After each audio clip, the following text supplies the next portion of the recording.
اللہ کے نبی صلی اللہ علیہ وآلہ وسلم ارشاد فرماتے ہیں،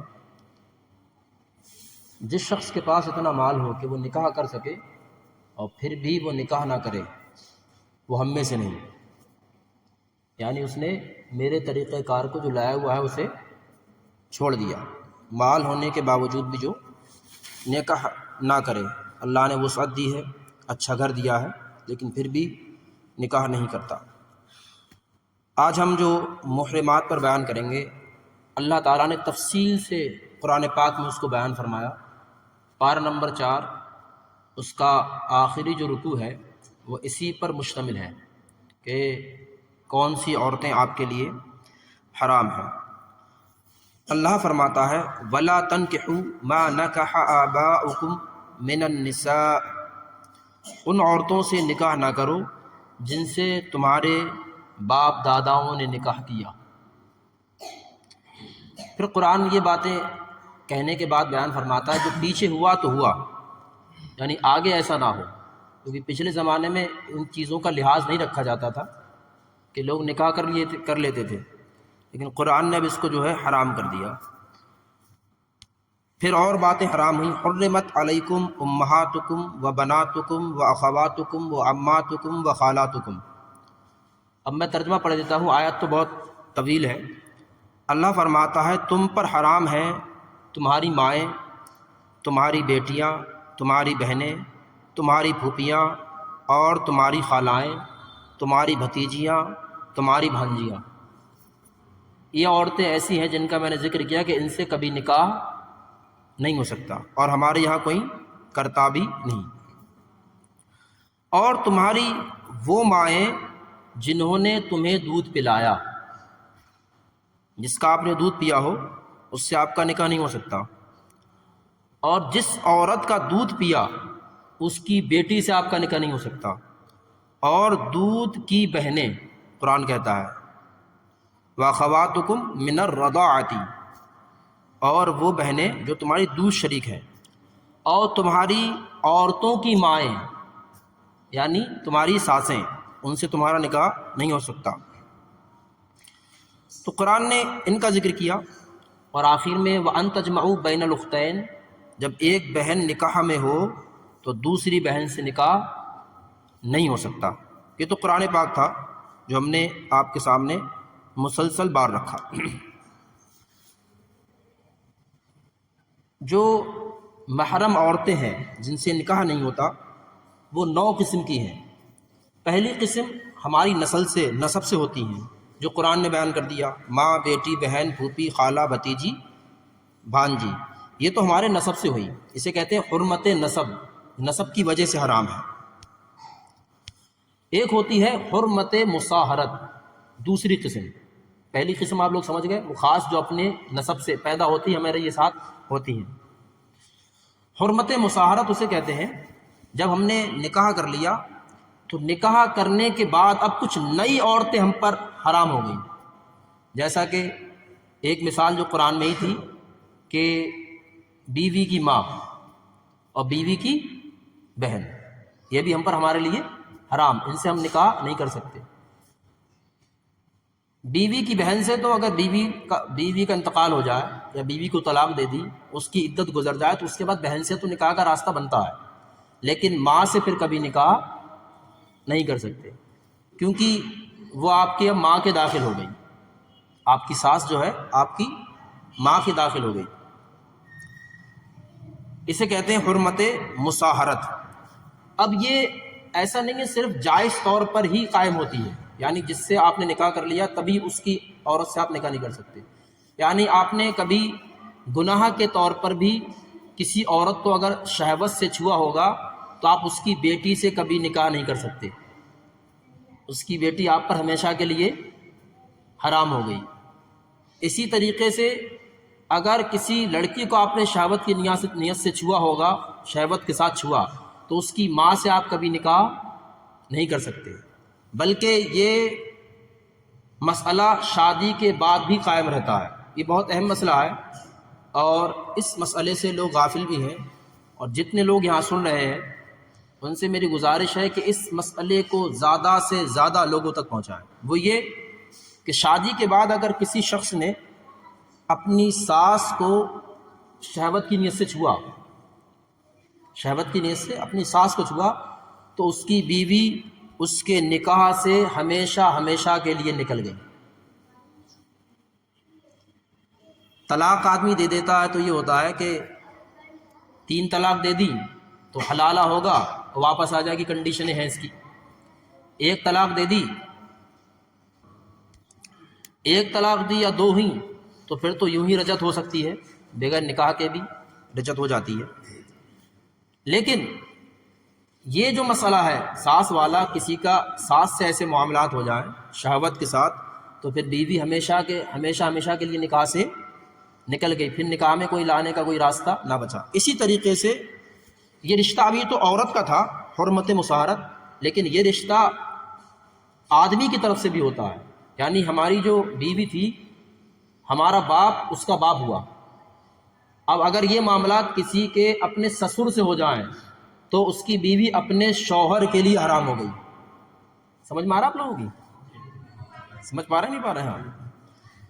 تو ہوتا نہیں کہ بھی ساس کا افیئر داماد سے ہو گیا، یا پھر سسر کا جو ہے اپنی بہو سے ہو گیا، تو پھر وہ اس کے بیٹے کے لیے ہمیشہ کے لیے حرام ہو گئی، اور اس میں کوئی صورت بھی نہیں کہ واپس لائی جا سکے ان کو، بلکہ ہمیشہ کے لیے الگ کیا جائے گا۔ اب یہ مسئلہ ہے کیوں؟ اسلام نے ایسا مسئلہ ہمیں کیوں دیا؟ وہ اس وجہ سے کہ اسلام خلط ملط دین نہیں ہے، بلکہ ہمیشہ پاک نسبوں کو ثابت کرتا ہے، تاکہ نسب گڑبڑ نہ ہونے پائیں۔ جیسا کہ انگریزوں میں پتہ ہی نہیں چلتا کون کس کی ماں ہے، کون کس کا بیٹا، وہاں شادیوں کا رواج نہیں۔ یہود و نصارہ میں کچھ ان چیزوں کی خبر نہیں ہوتی کہ کون کس کا بیٹا ہے، کون کس سے کیا رشتہ ہے، اور اسلام رشتہ داری کی پاس فرماتا ہے تاکہ نسب گڑبڑ نہ ہو، نسب تمہارے خراب نہ ہو، اس لیے کہ اب ان کو ہمیشہ کے لیے دور کر دیا جائے۔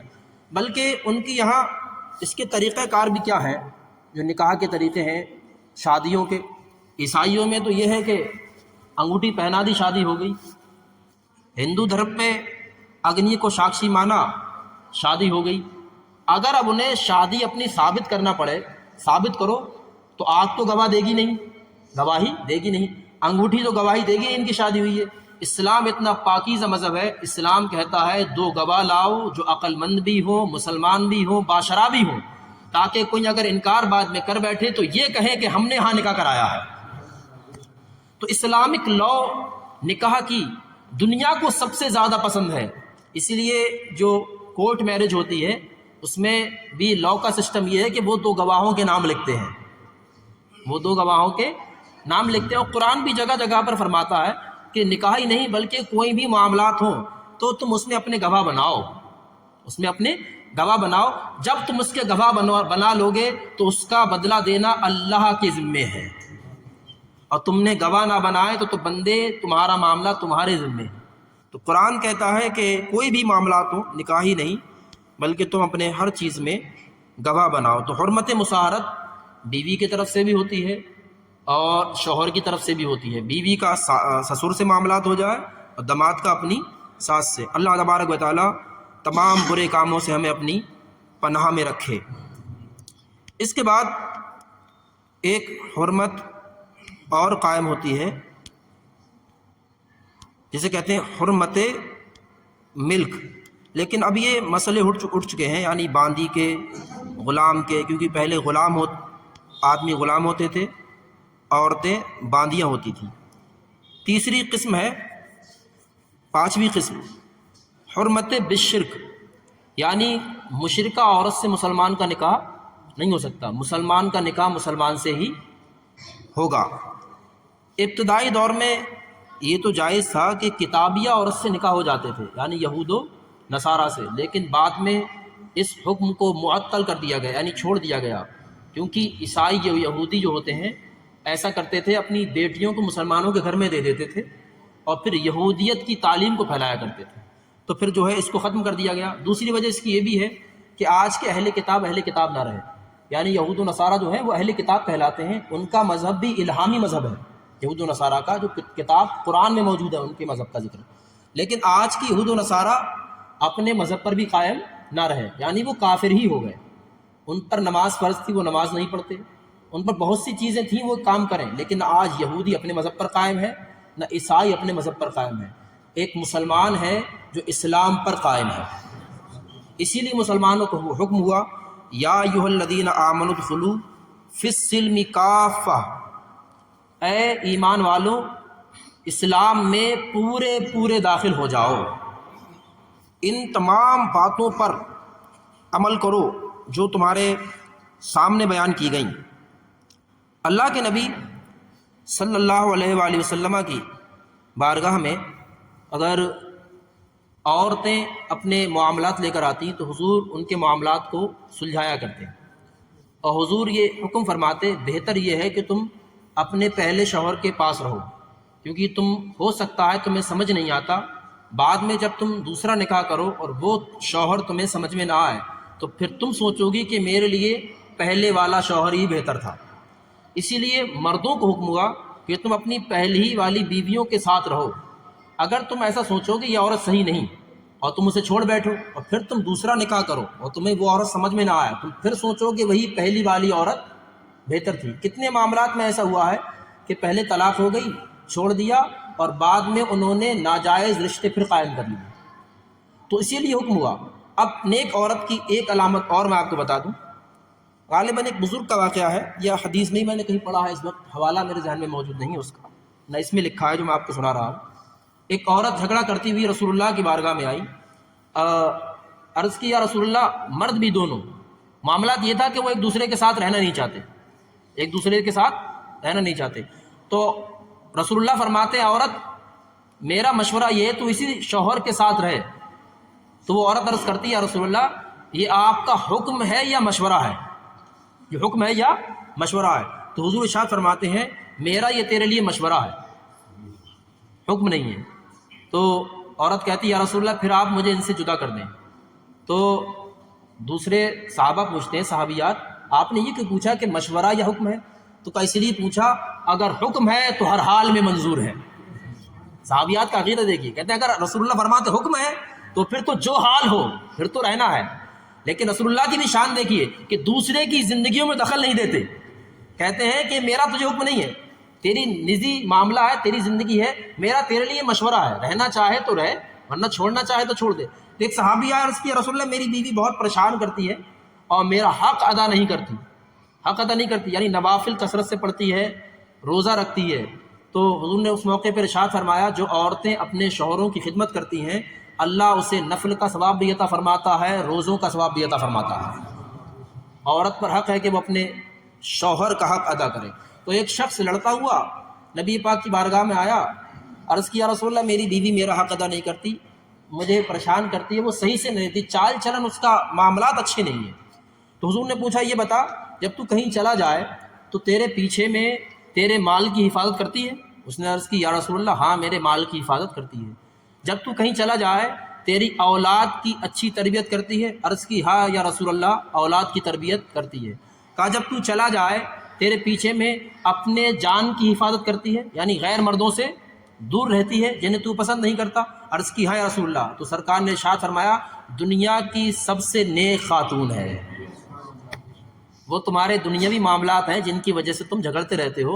تو خاص نیک عورت کی پہچان بتائی حضور نے کہ تمہارے پیچھے میں اپنے جان کی دوسرے مردوں سے حفاظت کرے، تمہارے مال کی حفاظت کرے اور تمہاری اولاد کی اچھی تربیت کرے، وہ نیک عورت ہے۔